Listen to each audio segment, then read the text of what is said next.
Welcome, everybody, to Inside Boxing Weekly on the Grueling Truth Radio Network. Inside Boxing Weekly is brought to you by MyBookie.ag. So if you want to bet on the fights, go to MyBookie.ag. The fight's coming up next week. You can go on the GruelingTruth.net website.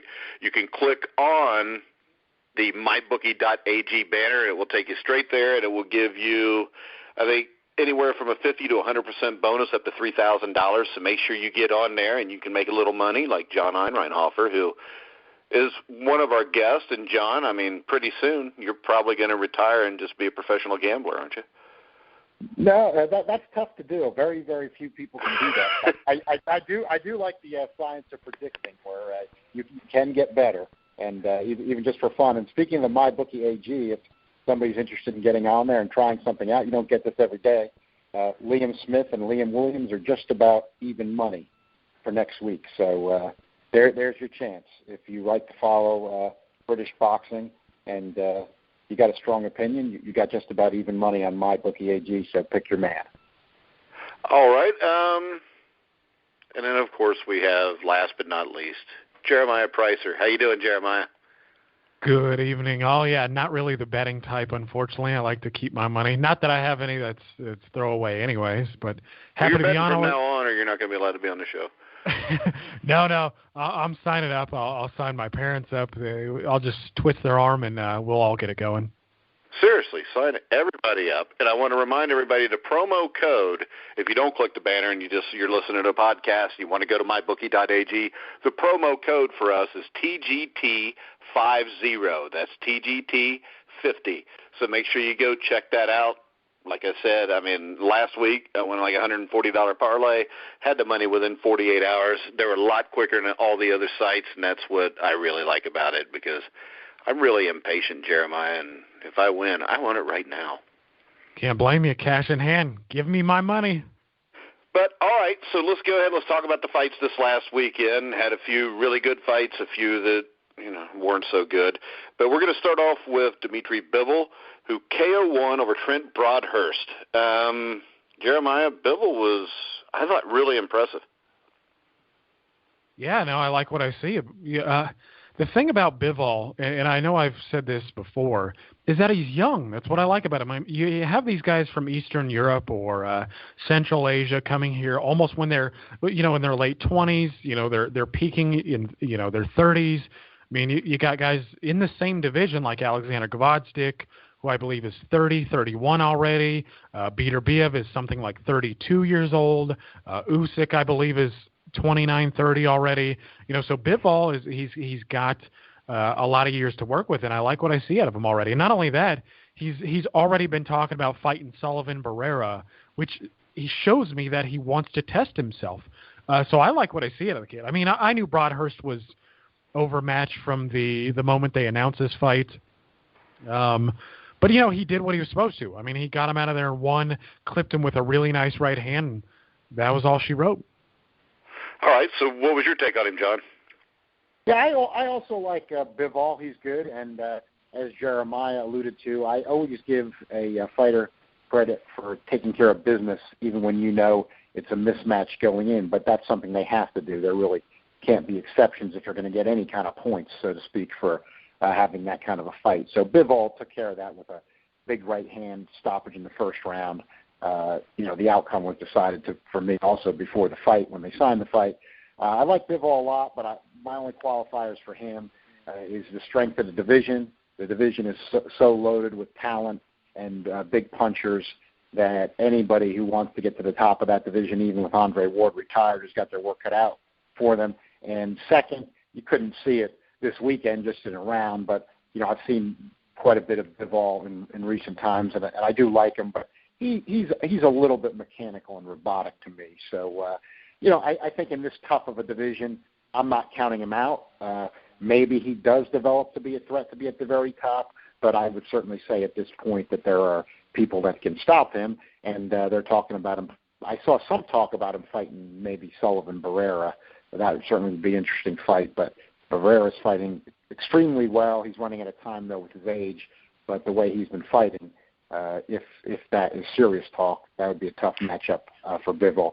I think. So if you were putting your light heavyweight rankings together, John, where would you rank him in the top 10? Bivol's definitely in my top 10, and we'll still have original ratings coming out. Wait for some things to develop, but he already, for me, he had reached 10 just about the last time that I broke it down. And so would you call him bottom of the top 10, middle, or towards the top? He's still actually bottom. He's still in the bottom of the top 10 for me. And I'm not saying he's not a threat to, maybe become a lineal champion or at the top. I don't discount him from that. I'm not down on him at all. But, again, with the strength of that division, for me, he is still not in the top half of the top 10. I would pick him over Badu Jack. That was talked about a little. And Jack, I'm not even really going to blame him. They kind of seem to sidestep that fight. I would take him over Jack, but I don't think. What about Sullivan Barrera? I would not take him over Sullivan Barrera at this point. I think Sullivan Barrera would be too skilled for Bivol at this point. Now, Sullivan Barrera is going to be 36. He's running out of time. If that fight happens a year or two down the road, I'm going to change my opinion. But if it happens right now, I'd take Sullivan Barrera in that fight. Do you agree with John's assessment of where he would fit in with the top 10, Jeremiah? Yeah, I think so. I mean, Broadhurst and a few of his other fights, he really hasn't beaten anybody real notable of yet. For me, it kind of depends on how his chin is. Like John alluded to, there's a lot of power going around in the division. I mean, Stevenson, one-punch power. Kovalev, one-punch power. Beterbiev looks like he's got one-punch power. Gvozdyk can obviously hit a little bit. Joe Smith can bang. I mean, for me, it depends on how good his chin is. I mean, not only that, how well he progresses, but, yeah, I think at the moment he's a bottom-level top 10 guy, and it's kind of hard. I mean, how do you pick between Beterbiev, Gvozdyk, Bivol? It's just kind of tough. Yeah, and I think all of them have fought decent competition, but nobody's stepped up enough to really know yet. Right, and we've got Beterbiev this weekend, so we'll know a little bit more. The unfortunate thing, however, is Colling's not much better than Broadhurst. He's a little bit better, but not much. Yeah, I think that's an execution this weekend that Colling's gonna. Let's hope he doesn't get seriously hurt. So you ever been in a trial and got somebody executed, John? No, thank goodness. I don't do criminal work anymore. But early in my career, I did do appointed criminal work, and so you never did a death penalty case? West Virginia does not have the death penalty. And, well, they need to get it so you can do one and then report back to me.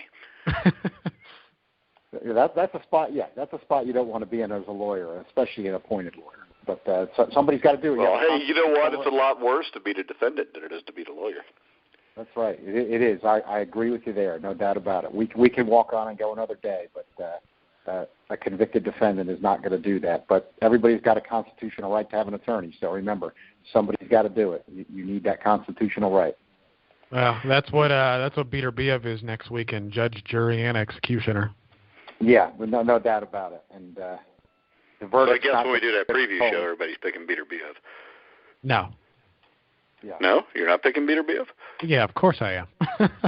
Oh, okay. You never know. It is a mismatch. I've seen Colling actually. He's a good European level fighter, but Beterbiev's gonna cream him. Yeah, and hopefully he does it just like Bivol did, because it was impressive. And Broadhurst looked like, he's a quality fighter. He's just not a guy that's at the top 10 level. Yeah, and I think people underestimate. I'm pretty lenient with who I label good compared to others. I mean, if you have 1,000 fighters in your division, like a lot of these, from about light heavyweight to about, lightweight, generally there's about 1,000 people per division. If you can break rank in the top 100, you're a pretty good fighter. I mean, so it's not as if, Broadhurst was a bum, but, and that kind of speaks to the sanctioning bodies yet again. I mean, geez, we could do this every week. But why? Yeah, how does he get a title shot? How does he get a shot? How does Colling get a shot? If I'm not mistaken, that's for the IBF, vacant IBF title. What's going on here? And to move forth, we got Lipinets versus Kondo, another vacant title. It's madness. Well, and then how does Berman-Stiverne end up being number one ranked and get a title shot? Yeah. Well, he wasn't number one ranked, but even getting a title shot, I don't care if they found out like at 8:30 that at 9 o'clock and Stiverne's sitting in the crowd. I still don't understand that one. No, but you can't, there's a lot to be said for being a lard ass, I guess. You can't pay attention to the alphabets. That's why the fans that do, to me, there's just no argument for it. I mean, that's just like I listened to a show tonight for a little bit. A few guys did, and they're talking about, well, each guy's got a title, each guy's the champion. I mean, how the hell can each guy be the champion? You can't. You can't. Yeah. And then somebody brings up, well, Joshua said he wanted to fight Fury, and they're like, well, that's stupid. I mean, to me, I would love it if Fury would drop 100 pounds and fight one of these guys in June or July, and then the two could actually fight for the legitimate linear heavyweight championship. Yeah, I agree. If Fury was ready, I wouldn't have a problem with that detour. It'd be big in the UK, and since Fury, I don't think you can recognize him as anymore with this layoff, and he's basically retired. But still, I could see the logic for the fight. Yeah, he's still the man to beat the man. Yeah, exactly. You'd be okay with that, but I don't think Fury can be ready. Did we just disagree, or did we just agree on something, John? Yeah, it happens. Lunar eclipse type schedule. Yeah, I'm looking at the moon right now. What's going on? Maybe I was wrong about that then. All right. The next fight, we got Dominic Breazeale knocked out Eric Molina in 8 rounds. And from what I hear, they're trying to make him like the mandatory for Joshua or Wilder and force him to fight relatively soon. I know John Einreinhofer, you would be big on that. Well, I mean, again, I don't take the alphabet part of it seriously. You're right. I mean, I think according to the WBC, Breazeale now becomes the number one contender. But, as Jeremiah said last week, I think when you break down the heavyweight division, even in the original 8 context, I mean, Breazeale is just about probably the number 10 heavyweight in the world. So he does scrape legit top 10. Yeah, but number 10 shouldn't get a mandatory shot. Exactly. Just putting number 10 was the guy that would get a shot after the mandatory shot. Right. Just putting it in perspective, he's a top 10 fighter. Yeah, I'm not trying to justify the fight. I'm just saying that, all right, he's top. He is, though, a top, just scrapes the top 10 fighter. But, we all want to see Wilder, Joshua. I see no reason for delay except for just trying to milk the fans. So I'm gonna beat the drum. It may not do any good, but I think we have to start doing things like this. We need that fight next. We don't need anything else. So I certainly don't want to see Breazeale Wilder. I don't want to see Joshua and Pulev. I want to see Joshua and Wilder now. Yeah, I think everybody agrees on that. Any opinion on Breazeale Molina, Jeremiah? Yeah, what's there to give? You just say no if you want. We'll go to the next fight. Well, I mean, what opinion is there to give? I mean, besides, in fact, the WBC got such negative press about this fight being a final eliminator. Initially that's what they said. They changed it. Yeah, and this was for Wilder's title, right? So hasn't Molina already had the hell beat out of him by both guys?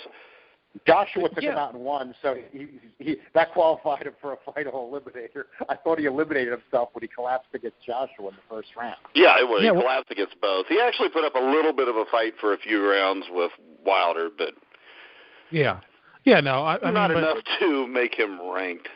Oh, Jesus. I mean, they couldn't find anybody else.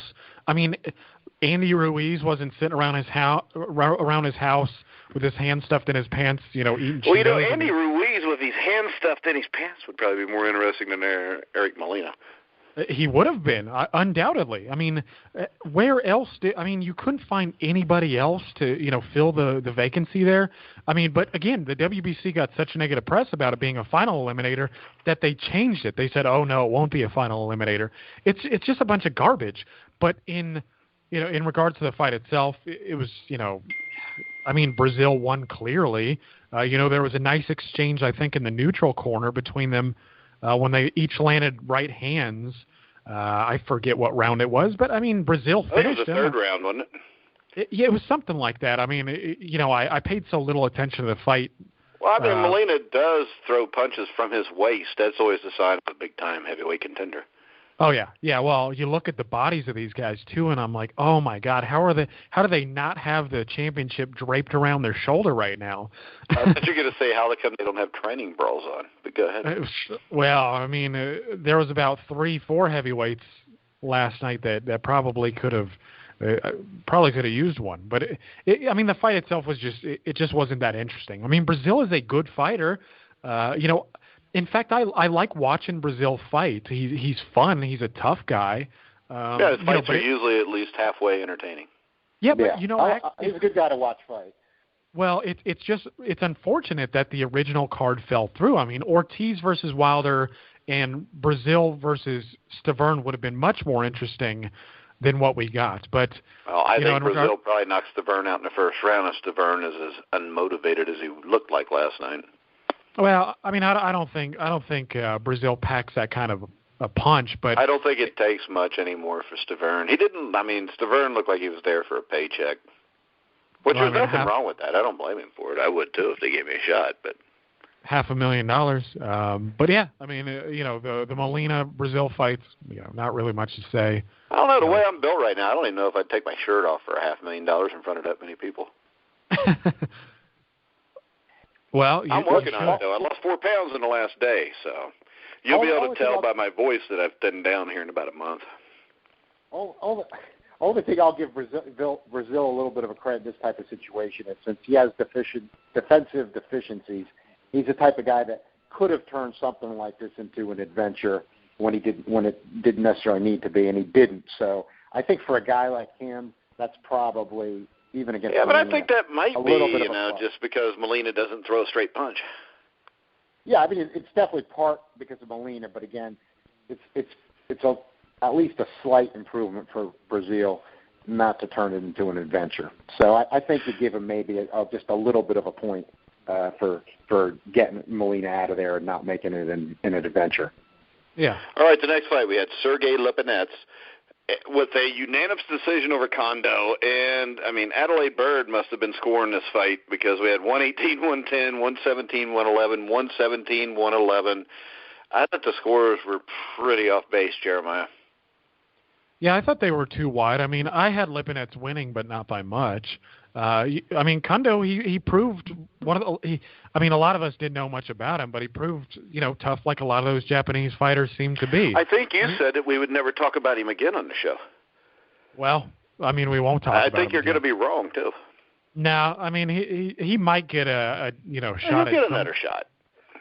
Maybe at a PBC guy, maybe like Omar Figueroa to get beat up on. I mean, but he's not. My guess is that he's not ever contending for a trinket again. But I mean, Kono was tough. I mean, he reminded me a little bit of. Wait a second. There's 10 champions in every division. Plus, he could always fight for like the silverweight championship. Yeah, but the diamond belt or the regular title. I don't know. He's probably just going to be a stepping stone for another PBC guy again. But I mean, the thing about Lipinets is he looked sharper. I mean, he typically landed the crisper, harder punches, but he just looked like he got a little sloppy to me. I mean, he was a little too relaxed in his defensive posture. He took more punches than he needed to. He didn't give the lateral movement consistently like he should have. He didn't stick behind his jab like I would have liked to have seen. You could see that the talent is there, but again, it just looked like a little bit of laziness from him. I don't like to see that stuff, and hopefully going forward he'll learn from this and progress. But again, it just wasn't that good of a performance. I mean, again, Kondo was tough. He didn't really seem to be legitimately bothered by any of the punches that were landed on him. Again, he reminded me a little bit of Arakawa, the guy who gave. I think it was Omar Figueroa, who I just previously mentioned, but he reminded me of Arakawa a little bit. He kept coming forward. He worked hard. He had a hell of a beard, but it just wasn't enough for me. But yeah, the scores are too wide. All right. John, I want your opinion on the fight, and I just want to tell you that I think Lamont Peterson would have beat the hell out of Lipinets. Well, I'll tell you, it did look like that Saturday night that it would have been a tougher fight for Lipinets than I would have thought. But I do have a theory on this that I've found interesting to watch Lipinets over the last 3 fights or so, and I'm not sure if it's going to work. I've never seen it quite played out this far, and I really don't feel like I'm making excuses for him, but I really think it's what they're doing. I mean, Lipinets just was a pressure fighter. He came from the kickboxing background. He's very successful at it, fighting pressure-wise, very strong for 140 pounds, and brings a good body attack. But Buddy McGirt has just decided to teach him boxing skills and make him box in these fights. And considering that he didn't box like that at all before that, he actually looks reasonably good doing it. And you hear McGirt telling him in the corner, specifically, if you listen to the instructions, which I like to, because I like to hear what McGirt's got to say.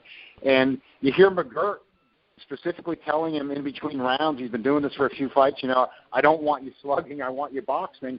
And I think McGirt has kind of went out on like a personal experiment where he's seeing if he can take a guy who would have had a very exciting but short shelf life and see if he can extend his career and make him something different. And the question is, can you do that at, even if you want to call Kondo world class, can you do that at the world class level and actually turn a slugging guy into a boxer? I would assume that when Lipinets faces his toughest opposition, McGirt would probably then have him doing both slugging and boxing. That's my guess. It's very interesting to me, but I think that's going to be tough to do. In other words, I don't think, and that would come up with your Peterson example, Sergey Lipinets is not going to outbox Lamont Peterson. If he boxed and slugged, I still think he beats him. I think he would. I'll go this far, and I don't think it's making excuses for him. I just think it's the honest truth. I think had McGirt sent Lipinets out in destroyer mode from the opening bell and fight like he did 4 or 5 fights ago, I think he takes Kondo out. But they don't want to do that. They've been having Lipinets box, and he's becoming a pretty good boxer. But I think what you're going to see is when he's going to face the very best opposition he faced, he's not going to be able to box like that all fight. He's going to have to go back to his pressure self and then probably slug and box. And that's what I'm waiting to see. If McGirt thinks this guy's just going to be a boxer, period, like he was Saturday night, he's not going to beat the best at 147 pounds. Yeah, and how many guys have went from being a puncher, a slugger, or whatever, to being a boxer successfully? I mean, I agree. I think this is actually something that McGirt's trying to do and see if he can pull it off and figure that he's saving the guy punishment if he does pull it off and extend his career. I really do think that's what they're trying to do. I agree. Can they pull it off? I don't think they're going to be able to pull it off against the best. I think where it could pay off, though, I think McGirt's a very good trainer, would be when he fights the very best, and then if he's slugging and he gets in trouble and he has to box for a while, he'll be able to do it. I think that's where it could help him.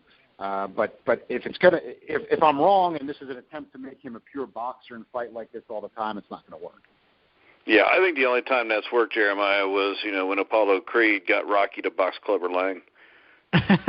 Yeah, I mean, naturally, what happens is you have this conflict. I mean, look at what Buddy McGirt tried to do with Arturo Gatti. So Gatti was just a slugger. I think everybody tried to do that with Arturo Gatti.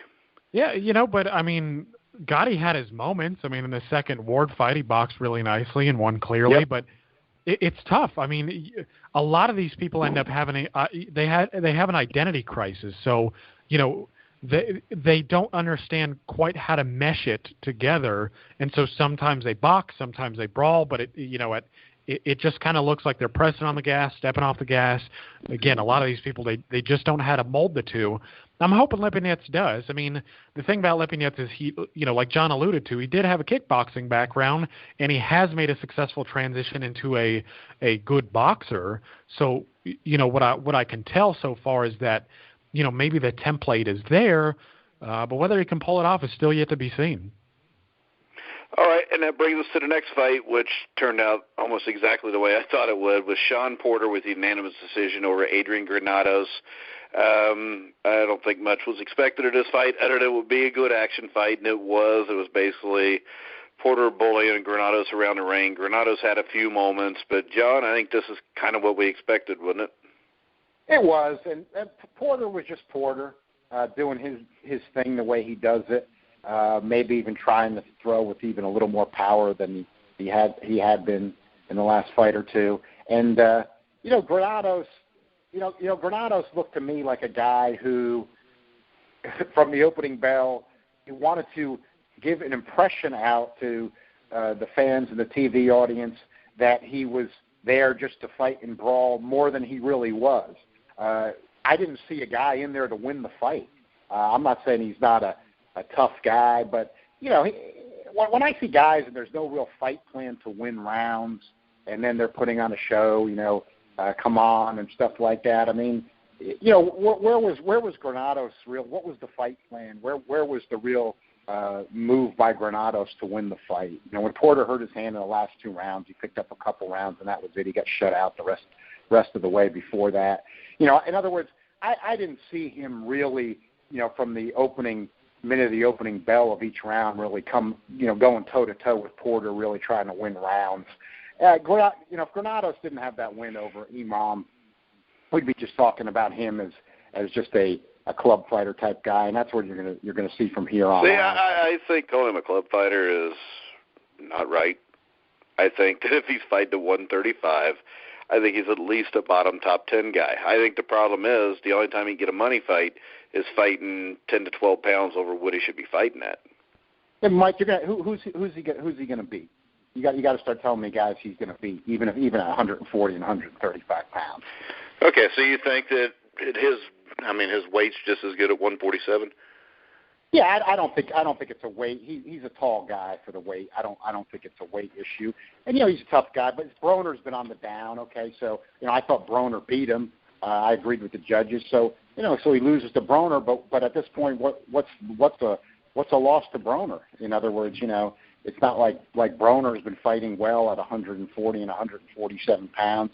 You know, again, I mean, Granados is pretty tough. You know, he does have losses by split decision, you know, before this Porter fight. But I guess what I'm saying about him is I just don't see who he's going to beat. And I thought Imam was really good. I give him all the credit in the world for that win. That was a hell of a win. And, you know, he won it by stoppage. And I never thought in a million years he'd beat Imam. I'd be the first to say it. So that was a great win. I mean, he shocked the world on that one. But, you know, it's one of those deals that I think we're looking at that win. But, you know, I don't know if there's going to be others against anybody of note. All right, Jeremiah?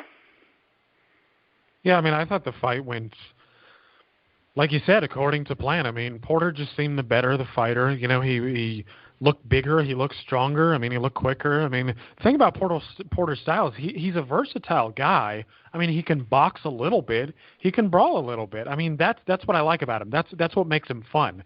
I mean, sometimes you wonder, you're like, damn, you know, is he going to headbutt somebody and open up a cut? You know, there's always that lingering in the back of my mind when he participates. But I mean, he was just a better fighter, and you know, most of us thought that he was going to come away victorious. And you know, now this sets Porter up for a rematch with Keith Thurman, and I don't know if that fight happens early next year or whatnot. But you know, it's kind of like so many other fights in boxing. I don't really need to see Thurman versus Porter too. I mean, it's not the worst fight that can be made. I wouldn't hate it if it was made.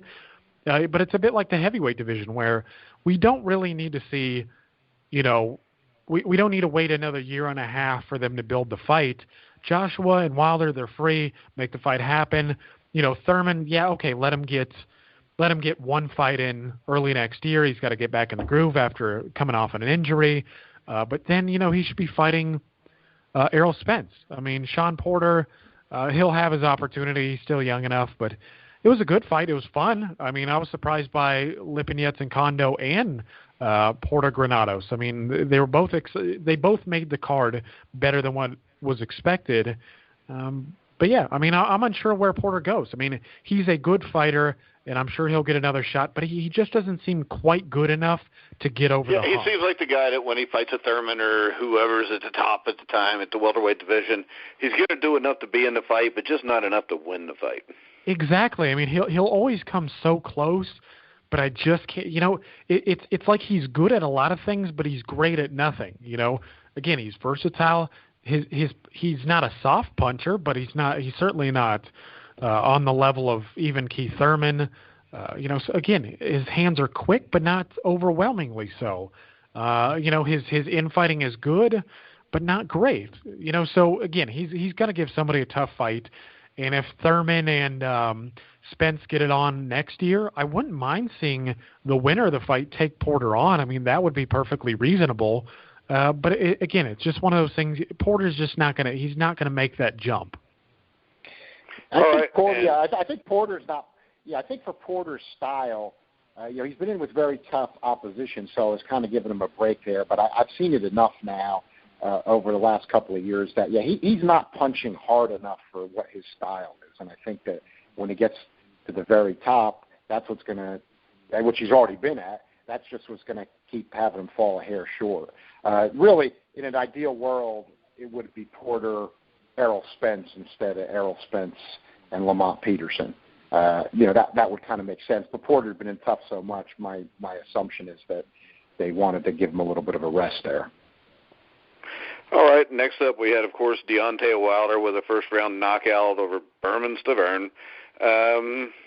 What was your take, Jeremiah? Yeah. I just asked the question to whoever's name I can think of first. Yeah, I can hear you mulling it over like, no, you're thinking about who you asked first the last time. So you're like, I think it's Jeremiah. No, I wasn't. I was just trying to remember a name that time. You're like, who am I on a show? You do so many shows, so you're probably. I know. Like, I almost asked you what you thought of the Bears and their bye week. Their bye week, huh? Well, it looks like they're probably sitting around really well, and they'll be prepared to play whoever. I don't know. I don't follow football, but in terms of Wilder's performance, I'm glad that he got Stiverne out of there early. I mean, he didn't carry the guy.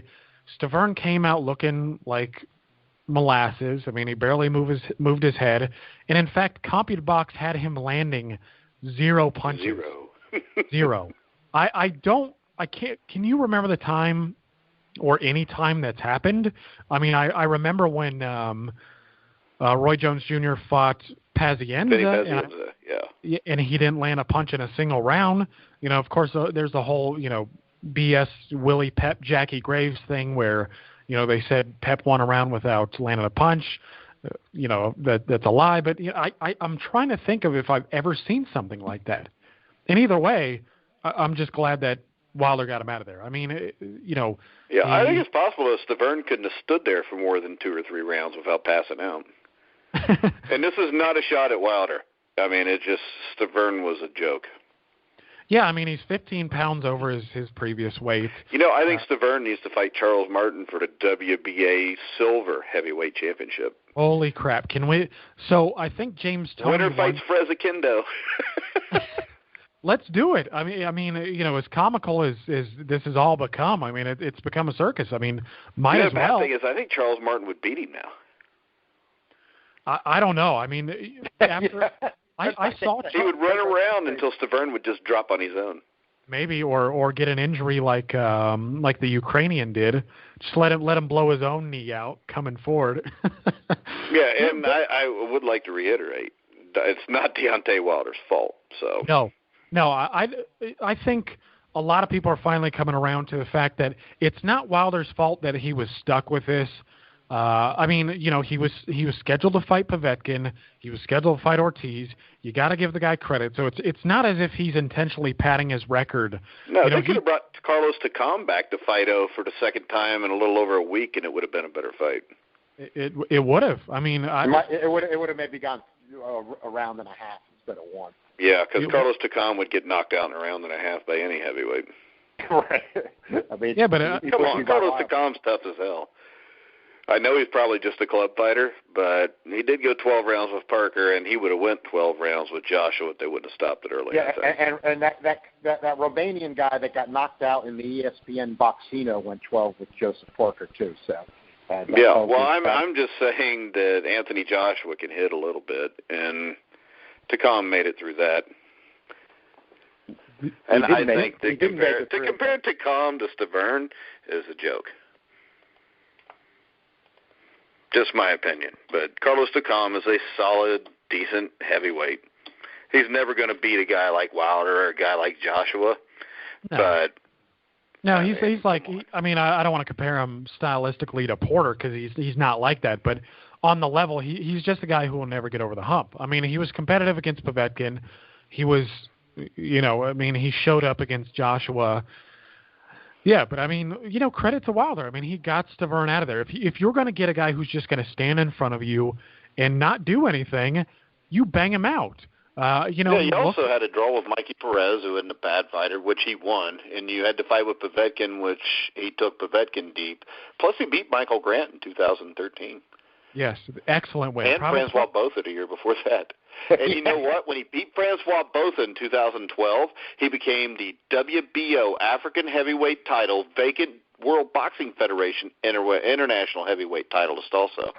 All you need to know is he fought Francois Botha in the year 2012.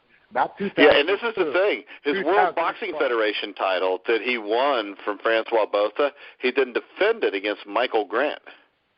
And then for some reason, there's not been another title defense. Yeah, I think James Toney actually fought for the WBF title, if I'm not mistaken. He did. There's been a few guys that did. I remember, actually, I think there was a WBF back in, like, the mid-'90s, because I remember Terry Ray fought Kenny Keene. I can't remember if it was WBF or WBU, but I think it was a WBF, and Terre Haute in what was the fight of the year that year. And if you haven't seen Terry Ray and Kenny Keene the first time, it's a really good fight. The WBF pops up every once in a while when somebody needs it.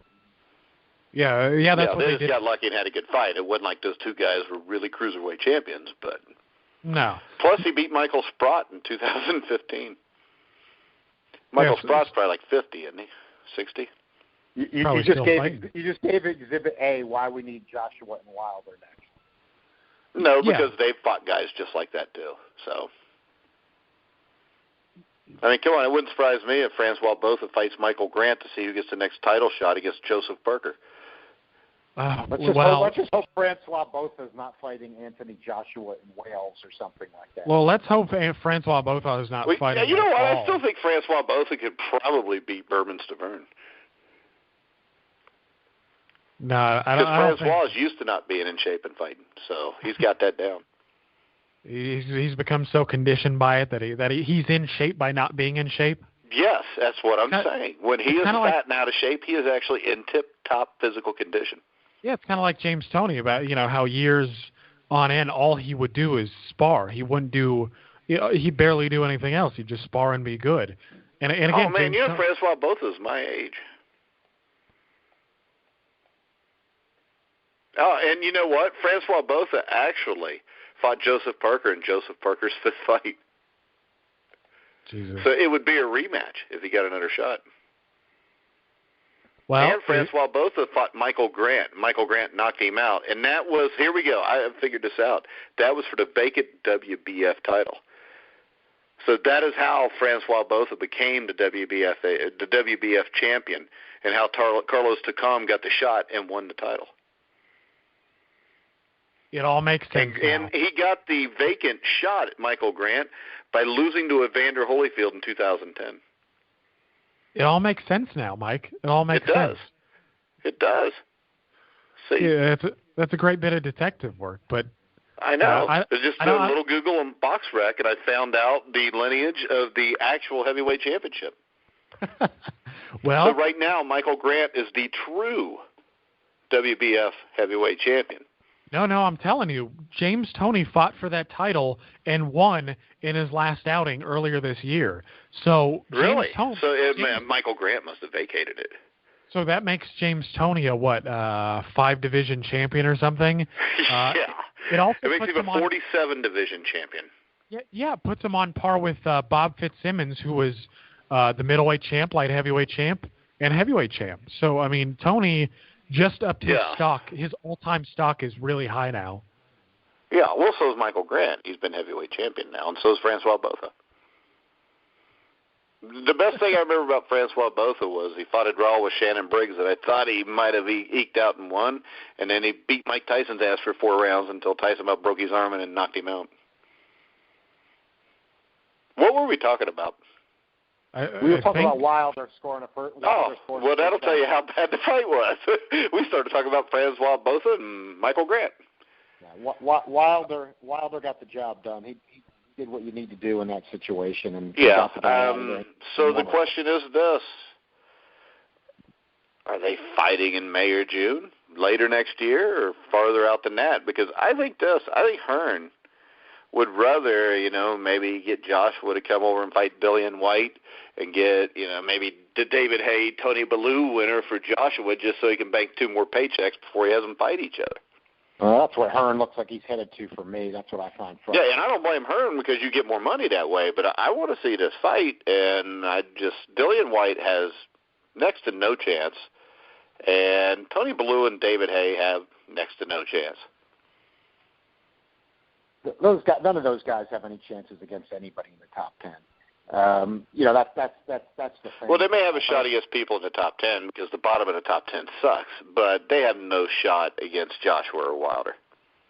They don't, but they're not beating anybody in the top 10 either, and that's why Hearn's wasting our time with this stuff. I think the fans got to stand up to it. Even the fans in the UK, it's good to sell out stadiums, but it's good to be smart too, and They should demand more for their money too. The Wilder fight can be next. There's no reason. Well, it could be next, and then they could let the other two fight Joshua and Wilder in between the rematch. Yeah, exactly. You could have that fight. You don't have to put it off. There's no need to put it off. And as we've seen in boxing history, sometimes something can happen. We were lucky nothing happened with Canelo and Golovkin that came off. But a lot of times we've had those situations where somebody lost. Look at Pacquiao lost to Marquez when Arum kept trying to stay in-house before. Yeah, but that loss may be why he finally got the Mayweather fight. You never know. Maybe, but still, it took something away from what it could have been. And I'm not saying that it was all certainly not saying it was all Pacquiao that didn't happen or something like that. I think that both of them had something to do with that. Right, I think they both did. And Arum, with his always keeping things in-house, and Pacquiao picked up the loss. And that's happened other times in boxing history too. We don't need any more build-up. I mean, it's time for that fight now. I don't need Joshua fighting in the UK against guys like the Bellew, Haye winner and Pulev and all that kind of nonsense. And then yeah, if Tyson Fury was in shape, I could see one of them fighting Fury, one of them fighting Joseph Parker, and then they fight. I'd be all right with that, but that's not the case. No, they're going to talk that, but that's not going to happen. And Fury's not ready. So it's going to be Pulev and things like that, and we don't need it. And then Wilder's going to get criticized because then PBC is going to go in house and they'll have him fight Brazil, and they'll say it's because of the WBC. That'll be their cover, but really, I think it by all indications at this point, and especially because Wilder tried to have the fight with Povetkin, he tried to have the fight with Ortiz, and they want Joshua now. Hearn doesn't want it. I'm not gonna. I know how the fighters are. Joshua's not afraid of Wilder. But, no, Joshua wants it too. It's just he's 20, 21, 22 years old, and he's going to listen to the guy that's paying him. Yeah, he's gonna go with what Hearn, but Hearn doesn't want it, and that's a problem. So no, because he's got too many other avenues to make money off of him. Well, and I think he wants to cash White out. Right, exactly. Yeah. Right. He wants to cash White out because he knows White's not going. That's why. Yeah, I don't even think White has much of a puncher's chance. No, I mean White struggled to beat Chisora, and Chisora just got outboxed on the undercard. I don't know if anybody saw any of that fight, but yeah, and I would have brought that up, but I wasn't sure how to pronounce the guy's name, so I was just going to let it go. Yeah, I don't know his name either, so I'm not going to mention it. But it was one of those things where Chisora ended up getting outboxed. I mean, that shows you what level White is on. Dillian Whyte is actually probably the next Derek Chisora. Right. You know what I mean? But Hearn wants to cash him out. He wants to, and he thinks that'll help build the fight if Wilder knocks out some British fighter. I mean, White is recognizable. I mean, the British scene's hot right now. A lot of people are aware. I think this. I don't think there's any way you can make this fight bigger in the UK because I don't think Joshua can get any bigger right now until he beats Wilder. And I don't think there's any way you're going to make Wilder bigger in the States because there's nobody really for him to fight in the meantime to make him bigger. Right, and that's the way I see it too. That Wilder, the way American boxing is, we're all American boxing fans, but we know the reality because we follow it regularly. It's not 30 years ago. It's not even 25 years ago in terms of the sport's popularity. There's nothing. Yeah, it's not like one of them can fight do. Ernie Shavers and the other can fight Ron Lyle and press the hell out of us and make us want to see it more. Right, that's what I'm saying. It's not like Deontay Wilder could go on ABC next week and there's going to be all these American boxing fans watching and then clamoring for a Joshua fight. That can't happen when you got 335,000 people turning into Showtime. It can't happen because even if you put him on ABC, There's nobody with even remotely a name you could put him on against that would get anybody in this country's attention. But if you could at least even put him on ABC for 2 years or so, or for a year, and have him blow out some people, but it's just not going to happen. And there's just nothing you can do in the U.S. the way the U.S. is now to build it up. It's all hardcore fans watching it on Showtime anyway. So for the U.S. market, waiting is going to do nothing. The UK I think market, it makes it so the fight has to be in England. Yeah, exactly. It makes it where the fight's got to be in England. And from Hearn's perspective, you see how they market in Britain. It's always a lot about alphabet titles and things like that. And then they're going to talk about the atmosphere. Of course, a good atmosphere is great for the sport, but it doesn't mean we need fights like Joshua Pulev or Joshua Takam. We need Joshua Wilder. I don't need to see 90,000 people singing for Joshua Pulev. That's worn off for me now. Why do English people sing Sweet Caroline all the time? Yeah, if they sing Sweet Caroline for Deontay Wilder and Joshua coming into the ring, I'm all pumped up and I'm excited and I think it's great. But really, so Sweet Caroline pumps you up? It'll pump me up for Wilder and Joshua. It won't pump me up for Joshua and Pulev or Joshua and the Hey Bellew winner or things like that. Okay, so it's really not Sweet Caroline that's pumping you up. It's just a fight. Yeah, well, it pumps me up a little more if it's a good fight, and then I'll go with the atmosphere thing. What if Rod Stewart comes out and sings Maggie May since he's English? Hey, the European. I'm going to give credit to the Europeans and the Brits. The entrance things won me over. At one time, I thought it was kind of silly, but I love the entrance, especially when you can understand the music. The thing that pisses me off is when you have like rappers trying to rap the fighter out, because that was pathetic last night. Yeah, rap. Go ahead. It doesn't come across live as well sometimes, but I'm not against the idea, again, with the entrance thing, at least hype it up the fight. The Europeans and the Brits have sold me on it. But you are against, like, 50 Cent bringing Anthony Joshua in Wembley Stadium or wherever, right? No, I'm not even against that anymore. What the heck? I am. Born in the USA by Bruce Springsteen should be played. Yeah, with a bald eagle sailing overhead and a flag draped around your shoulders. They can find a hip hop equivalent. They can find a hip hop equivalent for that. No, they can't. The hip hop music is crap. Yeah, I want to be maybe a hologram of Tupac taking him out to California Love or something. Yeah, in the middle of the ring or something. No, that's my dream job, to be a hype man for a hip hop band. They're bringing a guy out, and the one guy he's just behind the vocalist, and he's always like, yeah. Yeah, you could be the yeah guy. I like that. Maybe one of these weeks we'll do the show, and then me and John will talk, and then you can just be behind us going, and yeah. Every time I make a good point, I want him to make the well, that won't happen. But go ahead, Jeremiah.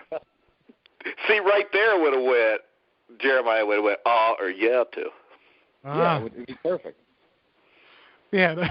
No, make the Wilder Joshua fight happen now, especially after that knockout. That set the stage for me. It's not a great knockout. I think we all recognize it. The knockout was good. Seeing Stiverne draped on the ropes, knocked out cold, that was all fine and dandy. You know what, though? He's going to look the same way Thanksgiving Day.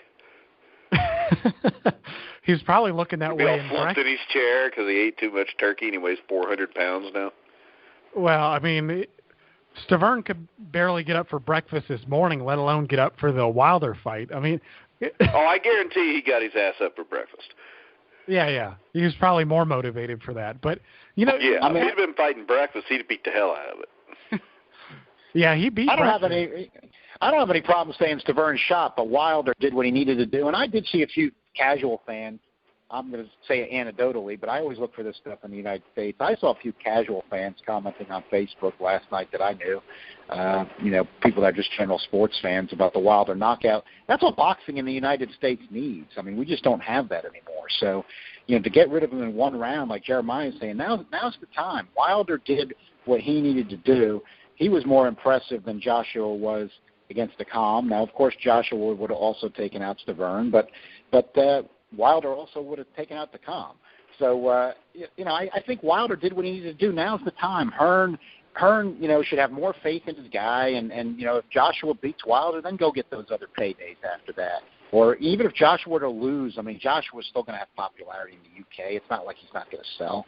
Get the fight on now. Let's not blow it. Let's catch it while it's hot. I don't think, and especially how long there is between fights now. If we're going to wait for another fight or two, it's just going to be too long. Even nowadays, if you wait for one more fight, what guy's going to fight again in June? Let's get this on. Let's get this on now and take advantage of Wilder doing what he needed to do, scoring the impressive knockout. And Mike, I know you love the Paulie Malignaggi reference to Wilder's jab being like Larry Holmes in the first 30 seconds. So I appreciate it. Not really, because I have no respect for Paulie Malignaggi and what he says anyways. He's kind of like a smaller version of Max Kellerman. I appreciated Paulie having my back with that in the first 30 seconds of the fight. Paulie's a hype man, just like Jeremiah wants to be. There you go. See, that works. I made my point with Paulie Malignaggi, and Jeremiah was right there. Perfect. Yeah. Hey, but the good thing about Wilder is, we can talk crap about Stiverne and whatnot, but Wilder, to his credit, not only did he get a good knockout, but he's laying on the vocal horn as we speak. He said he's declaring war on Joshua. He really wants to fight. That is exactly what he needs to be doing. Yeah, but I don't like that. It's just like the stuff where him and Stiverne talked about killing each other. That's a line too far. But and also the war thing. It's a bad analogy. It always pisses me off football-wise even, because it's not. Ain't nobody shooting at you, so shut the hell up about it. Now, if you want to say we're going to get you in the fight, that's fine. But I just think, I never heard about Sugar Ray Robinson talking like that. You heard Roberto Duran talk like that all the time, though, and he's regarded as and you know what? I heard Mike Tyson talk like it, too. Yep. Well, I never heard Larry Holmes say he was going to kill somebody. Never heard Muhammad Ali say he's going to kill somebody. No, I just think it's a bad thing to say. No, I think the murdering somebody is tasteless, but what I'm getting at is just Josh. Did you say Wilder, you think murdering somebody's tasteless, or talking about it? Talking about it inside a ring. You don't. I don't think you talk about wanting to murder. When he's saying he wants a body on his record. Again, I think that's a line too far. But again, I don't take most of this stuff that seriously. Anyways, it's just fighting. It's just pre-fight hype. All the but you got people like me that are watching it, and I'm impressionable. No. You've been doing this long enough. You know what it is. To be honest with you, I don't get offended by anything a guy says. I just think the talking's bullshit, because you know how many fights I've seen where people talked about, beating the hell out of killing each other, and then they just stand there and look at each other for 12 rounds. Yeah, just they shut like up each other. fight. No, it is good though that Wilder is hyping things up, getting the momentum. Well, see, Joshua did today too, where he said he was going to eat him alive or something. But I think they just need to both shut up and fight. I think Joshua should have just flown to New York and should have got on right there. Or talk and fight, but have this fight next. We don't need any more. They just need to fight. I don't care. The talking ain't gonna make it any bigger, because nobody in the United States cares, outside of actual boxing fans. And I think the thing that I worry about is they kind of put on a McGregor-Mayweather shit show and act like complete dicks with each other just to try to sell the fight in the United States. I don't think Joshua is that kind of a personality. Wilder is definitely going to be the bad guy here. Joshua, he plays the role. He acts like a nice guy. He's respectful most of the time, but I don't quite see a McGregor-Mayweather theme playing out. But whether they talk or whatever, I just like the fact, talking about killing each other or whatnot is one thing, but so long as they're talking about each other and it's in the press, then I think it's good. Even though the heavyweight division is weak, this is the fight you want to see, and it's going to be big-time stuff. Yeah, and if you want to hear Deontay Wilder, he was on John Raspani and Dennis Taylor on the Ringside Boxing Show on thegruelingtruth.net last Sunday. Really good interview. You can go to thegruelingtruth.net and check the interview out with Deontay Wilder. Do we have any boxing news outside of that you want to talk about a little bit, Jeremiah? One quick thing, and I know Alexander Povetkin should be punished. And I know I talked about this last week about how he's He's in play with Christian Hammer to get a shot at Joseph Parker. Well, if Christian Hammer does not show up for that fight, gets injured or whatnot, for some reason cannot be there, BJ Flores will be the substitute. You might as well just let Povetkin. I thought he was a cruiserweight. He used to be. He's been fighting at heavyweight off and on for years now. The only thing I've seen him do is commentate on fights. Yeah. And I think BJ Flores is a decent commentator. He's got his biases, which everybody does. But you might as well just let Povetkin fight Parker if that's the kind of crap you're going to put on. BJ Flores. God, terrible. Again, blame. It's not as bad as Fresakendo fighting Shannon Briggs for a title, though. No, that's true. I'll give you that. Because at least one guy's, respectable.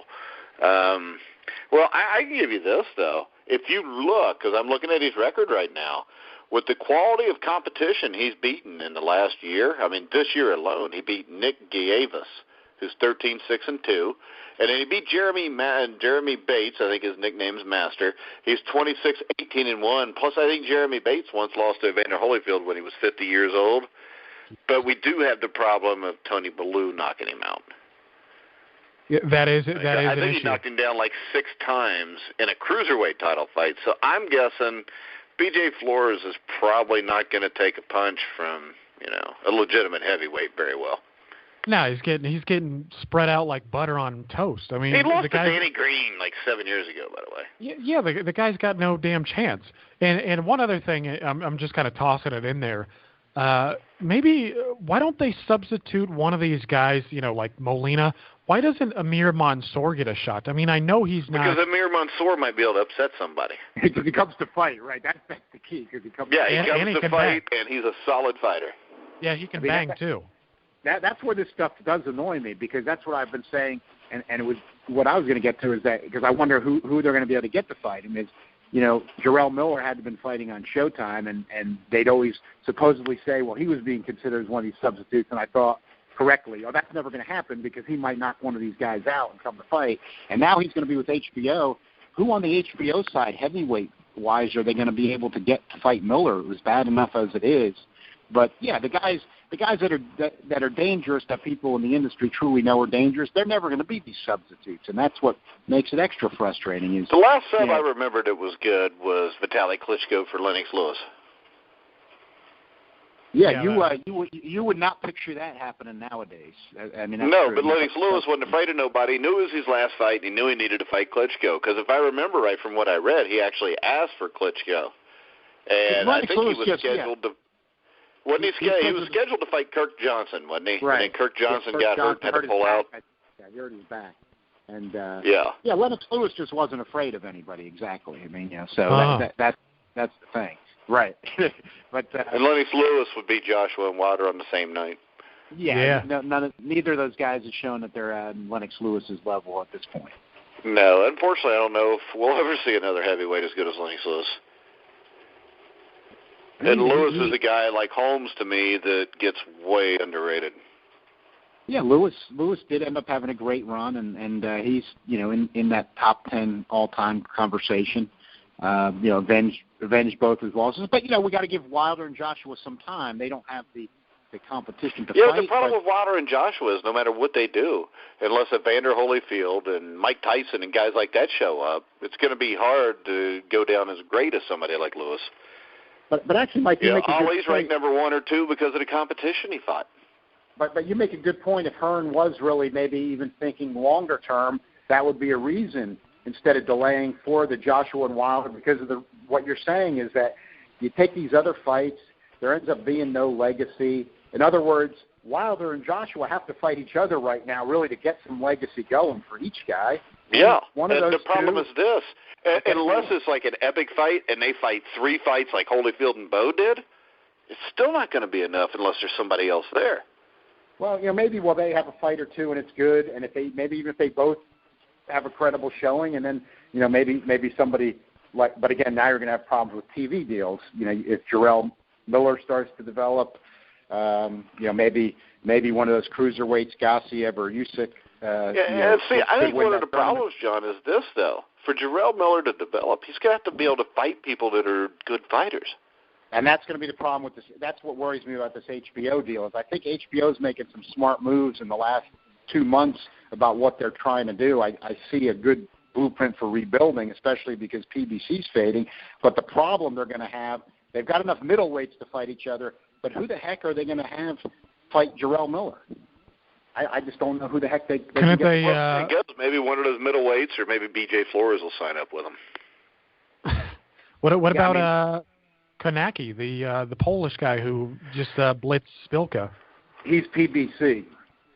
So he would be with Showtime. The only guy I think that would be free, I guess, would be Parker, and that's who and HBO has that WBO affiliation, so it hasn't been talked about yet, but I assume that'll be the target, that we'll end up seeing Jarrell Miller and Joseph Parker, and it won't be Parker and Wilder or Joshua. I don't think that's going to happen the way the politics are. It may end up being Parker and Jarrell Miller. Which I would be fine with. And, I don't think a whole lot of Miller, but I don't think a whole lot of Parker either, and I think Miller would take him. I think Miller's too strong for him. I don't think Parker's got anything to hold him off with. No, I don't either. We agree yet again. Now, this is my only question. You said it's debatable about Lennox Lewis being top 10 all time. Explain that. Oh, I mean, I think, in other words, most people are probably going to have Lennox Lewis top 10 all time. I don't like to just throw that stuff out there without going through it. I mean, when I have in my head, he's right on the border there of getting into my top 10. So, he's right in that neighborhood. I think most experts have him right around there. I would have him top 5 or 6. What do you think, Jeremiah? Oh, man, I've never made a definitive heavyweight list, but, okay, so Lewis and Ali. I have, and it changes every time. But yeah, it's tough. I mean, the more you understand the nuance of these guys' career, the more often it changes. And I think I did that with the article I just wrote not long ago either. But in regards to heavyweight, you have Ali 1 or 2, you have Lewis 1 or 2, and then 3. A lot of people. I think everything from 3 on down is debatable. Yeah, absolutely. I mean, it all kind of depends on what your criteria is. I do know. If your criteria is who beats who, I mean, Lennox Lewis kills most of the guys before just because of his size and ability. Yeah. I mean, But I don't think you can do that. I think you got to judge it on the people they beat in their time and their greatness in their time. I agree. I think you can include a little bit of that in there. You got to watch what you're doing. However, if you pair Lennox Lewis up with Jack Johnson, it's like how do you go from there? I mean, Jack Johnson was a big heavyweight for his day.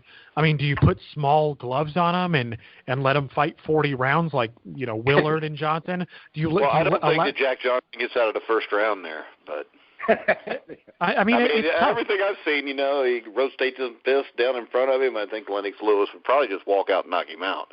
Lennox was just too big. But right. I don't mean to. I think this. I don't think that is the way to judge them. I think if you judged it that way, Lennox Lewis is probably top 3 just because of his size and ability. Yeah, and you could make the case. I mean, but I do think, I would say from the historians and the long-time boxing fans that I know, I think most of them would probably put George Foreman above Lennox Lewis, and I think a lot of them would even believe that a prime George Foreman does beat Lennox Lewis. But I think from the top 5... Yeah, but my problem with that is if you compare their resumes, how many huge wins did George Foreman have? You have Frazier. Right. Yeah, right. I agree with Jeremiah, though. I think I've also done in my head the who beats who heavyweight top 10 of all time, and that's actually a puzzle when you think it out really hard. And I usually, when I do that one, I usually have Ali 1 and Foreman 2. And then those guys. Well, see, I think that you have to have Ali number 1 because he fought in the best era with the most competition. I'm in agreement with that. And also the fact that he was a totally different fighter from 1970 to 1980 as he was from 1960 to 68, and he actually changed his style and was successful in the 70s against really good heavyweights. Yeah, plus he beat. I like to look at it this way, which you almost kind of have evidence of if you want to make the argument. Ali gave George Foreman his first loss by knockout in 1974. George Foreman won the linear heavyweight title in 1994. So you actually have evidence that a guy Ali beat was was good enough to win the linear title in 1994. So, and I think the debate here with George Foreman is this: who wins, George Foreman 1974 or 1994? Yeah, that's always an interesting debate people like to have too. It's a tricky one. Yeah, because you had a more relaxed fighter that didn't punch himself out. I think he might have outsmarted himself. He might have. It is always an interesting one. Because really, if you look at Foreman's earlier career, he had a lot of good wins. But, his record does not compare to Lenny's. Lewis's, I don't think, for the people he beat. Yeah, so I think this is, it's go ahead, John.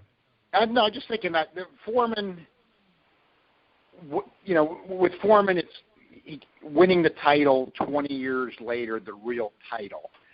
The level of talent you got to have to do that. Plus, he blew away Frazier twice and Ken Norton, in his first career, so to speak, as they call it. That's just enough. I think in his case, it certainly is a unique case. It's just enough, especially then when he came back, he was never dropped when he came back. So, you kind of then knew the chin was there more than you realized in his first career. There's just some gaps he filled in. And even Larry Holmes did that to some extent by the longevity he was then able to show like that also. You've heard me say it on here a few times, but they're really the only two guys that enhanced their legacies by fighting well into older age because it showed. Yeah, to me, the Larry Holmes thing that stands out is the win over Ray Mercer. Yeah, and to me too. Because everybody thought Mercer was the next big thing. And everybody thought Mercer was going to kill him. Remember, Mercer had just destroyed Tommy Morrison right before that. Yeah, and Morrison was a damn good fighter, and he proved that by beating George Foreman when he turned himself into a boxer. Right. And Morrison was a good fighter. So Larry Holmes coming back when nobody really thought he had a chance. And at 42 years old, boxing Ray Mercer's head off. And remember Larry Holmes then turning into the camera during the fight and saying, "I'm not Tommy Morrison," and then nailing Mercer with right hand. So but I also remember the thing that impressed me the most about Holmes was if you look at Holmes from like the Carl the Truth Williams fight in '84 and those two Spinks fights in '85 and the Tyson fight in '87 or '88, he looked shot. George Foreman never looked shot. He lost the fight to Jimmy Young, but he retired just because I think he had enough at the point.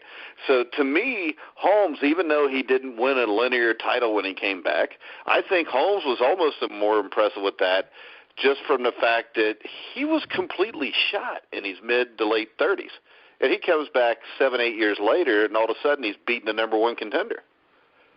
Yeah, it was a surprise. It was a surprise. It was a surprise to everybody. But Foreman, if you look, what I like to look at too is Foreman is a role model for everybody in life because he was the guy that lived the that grill that made him like $1 billion. And that was another part of his second chance. But he was a guy that lived a second chance. Everybody in life wants second chances to reverse a regret, something like that. Almost nobody gets to do it. What I was getting to. Yeah, but you know what? I think, and to an extent, Holmes did that too, because if you remember, he left a bad taste in people's mouth with the Rocky Marciano comments after the Spinks fight. He did, but it's just that look what I was getting to though with Foreman is, and I had lived through this, and I find it very interesting now because again, what Foreman was able to do. Look what was written about George Foreman from 1977 to 1987. He was not then being regarded that highly. He was a guy that they said had no stamina. He could just swing the big arms for a couple of rounds, and then he didn't have that much after that. And then he came back, totally rewrote everything, and won the linear title. And Holmes, gave a good run against Holyfield at the linear title as well, but he wasn't able to pull it off like. Yeah, but I also think it's possible if Larry Holmes gets to fight Michael Moore, he may have won the linear title too.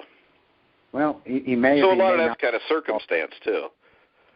Well, I think that, Moore probably would have out-hustled him. So, that's just. I don't know if Michael Moore could have ever out-hustled anybody. He threw a decent amount of punches. He would have made it dramatic with Teddy Atlas, telling him to do it for his unborn kids and shit. But Teddy told him right, but Moore didn't listen. Yeah, well, and the thing about Foreman, too, is that, what we're forgetting is Foreman should have been the champion for longer than he was. Most people that I know scored Foreman over Briggs. Yeah, I did. But also, you got to remember this. Most people also scored, or what the hell was his name, Axel Schultz over George Foreman. I didn't. I thought Foreman won both those fights, but some people thought Schultz beat Foreman. But I thought he did too, but I'm just saying a lot of people. And see, the thing is, I like George Foreman so much that if the fight's close, I'll give you maybe he lost. But I don't know anybody except the judges that thought that Briggs beat Foreman. Have you ever met anybody? I have literally never met anybody. No, it's just like Canelo Triple G. You're the only person I ever met that picked that fight that way. Yeah, but there's people that thought Canelo won the fight, but nobody thought. No, Briggs, there's not. There are. Nobody thought. Name one. Nobody thought Briggs. Name one not in Canelo or in Canelo's family. Bernard Hopkins. Bernard Hopkins is half retarded, though. Well, you just asked me to name one, but nobody thought. Nobody. Yeah, but wait a second. He also represents Canelo, I think. So I don't think that on either side I would go with the guys that are, promoting him. Because Granados and his family still think he won last night. Nobody thought Briggs beat Foreman that I know. And what's surprising me is Steve Weisfeld's a good judge. He's a lawyer in New Jersey. I've met Weisfeld, and Weisfeld had that fight scored for Briggs. That's one thing I've just never been able to figure out. Yeah, but on the bright side, it was a pretty good fight for a heavyweight fight. Oh, Foreman's fights were entertaining. That's the thing. Really, Briggs, when he fought Lennox Lewis, accounted well of himself. At least Lewis had too much firepower. Shannon Briggs never beat anybody except Liakovic, and he had to come way from behind to score that. Yeah, and that was lucky. Yeah, he was a good heavyweight, though. In the early going, he showed some stuff. He showed a little bit. He had some talent, but back to the rankings itself, I think this is why Foreman would probably rate over Lennox Lewis. And the Jimmy Young thing, I think people kind of forgive him for at least a little bit. I think Jimmy Young has kind of become he's not become an icon, but he's become seen as one of the best fringe contenders ever. Well, his style was perfect for fighting George Foreman. Yeah, Jimmy Young. Yeah. When Jimmy Young was in shape, he was one of those guys. When Jimmy Young was in shape, he had the skill level to. Yeah, even look at the Norton fight. The Norton fight was an action fight, and his fight with Jerry Cooney, if he doesn't get cut, he fought well against Cooney the first 2 rounds. Yeah, he was hanging in there more than those other older guys were against Cooney. Yeah, and he hung in with Greg Page when he was in shape. Well, he was. And now Page and Cooney aren't all-time legends. Well, Cooney is in my mind with Scott LeDoux. We all know that. But with normal people, I think this is my thing. If Jimmy Young does not get that bad gash, he was fighting good enough that he might have actually improved Jerry Cooney's chances against Larry Holmes if he wouldn't have got cut, because I think he was about to take Cooney someplace where Cooney hadn't been before. Well, Cooney definitely was hurt by not being tested before he fought Holmes. I think my thinking is that the younger Cooney, if he would have had a fight against a Dokes or a Page before he fought Holmes, and he would have had a chance to beat at that point. Yeah, but Dokes and Page ain't going for that either, because all 3 of them wanted a big payday, so that none of the 3 were going to risk that. Well, no, I think the Cooney fighting Mike Weaver for the WBA title, which is what was scheduled at one point, would have been big for him. Because I think he had enough skill that he probably could have beaten Weaver and would have been a hell of a lot better fighter before he fought Holmes. Yeah, well, he would have had a better chance at Weaver. They were looking at that direction at first, and they shifted it to Holmes. But I thought, that fight was scheduled, and then I think Cooney got hurt. Yeah, that fight at one time was about was close to happening, but. Then they went the Holmes route. But I think that it would have been a big payday for Page or Dokes to fought Cooney. Don King would have had them do that. But they weren't going to take any risks before the Holmes fight. That's the way Rappaport and Jones wanted to play it, and ended up hurting Jerry Cooney in the long run. Yeah, he still made $10 million though, so that wasn't too bad. No, he didn't. The problem was the way Cooney and his management treated after the Holmes fight. Because that was a competitive enough, good enough fight that if he then goes out and fights a Page or a Dokes and wins, he gets a rematch. I agree. He could have done that as well, and because he did acquit himself well against Holmes. But from interviewing Cooney, a lot of that, especially talking to him off air, was on him because he kind of lost interest, and then he had the problem with the alcohol. Yeah, Jerry Cooney has always said that he got depressed after the Holmes fight. So yeah, he's and I mean, but the thing is this: if his management would have just signed for him to fight some bum 2 months later, just to get him back into the fight, but they didn't. They cashed out on him, even if they thought they could have done something else with him. They were happy with making the $10 million. Yeah, no, and I really don't think from talking to him that Jerry Cooney really loved boxing. I never felt that he did either. And I think that if you don't love it, it's really hard, especially if you get $10 million to keep doing it. No, it's just too easy to let off the gas. Right. Yeah. Even if you love to do it, I would imagine having $10 million in your bank account would make it hard to keep doing it. Yeah, I don't know how Floyd Mayweather kept doing it. Yeah, I think that they have to do it. I don't know how much. I don't know. I think some guys are better with it than others. I don't know how many of them actually love doing it though. I think a lot of them do. I don't think it's a sport. I think it's a sport that's really hard to do if you don't love it. It is. Yeah, you know what I mean? I think you've got to have a passion for it because it's such a niche market. I mean, how many people, when they're in their elementary class, coloring on blank pieces of paper with crayons, are like, they're being asked by their teacher what they want to be when they grow up, and a lot of these kids are like, oh, I want to punch people in the face. I mean, it's so almost counterintuitive to, what your natural inclinations would be. I mean, taking punches to the head for a living, it's just not something you'd want. You know what? In the 1970s, when I was growing up, if you gave everybody that list of what they wanted to be, there would have actually been at least a few kids that would have said, I want to be heavyweight champion of the world. Oh, and a lot of that's because you had Muhammad Ali at the time and everything. But, I mean, hell, the biggest athlete in the world, probably of all time, was Muhammad Ali. But in the 1970s, I mean, hell, you could go down the street, turn on the radio, and hear a song about Muhammad Ali. I don't think we're ever going to drive down the street and hear a song about Deontay Wilder or Anthony Joshua. It looks like those days are past, which is sad. You'd like to see now 50 Cent might put out a rap song about it, but you never know. Yeah. Yeah. Come on, John. You were supposed to say something there. We both hyped it up. We had two things there, and you were supposed to come in with the third. I was just making sure Jeremiah had it down right. He's got it down. So every I was just hoping he wasn't choking on something. Every time, maybe he was eating a chicken wing or something. Get the bone stuck in his throat. Every time I make a good point, I want to hear that now. Okay. Yep. So once a show, you got to do that, John or Jeremiah. Right. At least once a show, we're going to hear it, right? I got to get some practice somewhere. All right, John. Did you have anything closing you wanted to talk about? No, really, it was just that Miller fight coming up with Wack. But I think that I'm open because I like hearing other fans and hardcore follower the sport's opinion. Where's it going to go for Miller if we look at the TV deals? The fans that know what they're talking about, in other words, where you can't just say, oh, he should fight Wilder or Joshua. Well, those guys are with Showtime, and if Miller's with HBO, that's not happening. So let's start thinking. I think maybe it's going to have to be Joseph Parker is going to be the target, but if anybody else has any ideas, I'd like to hear them.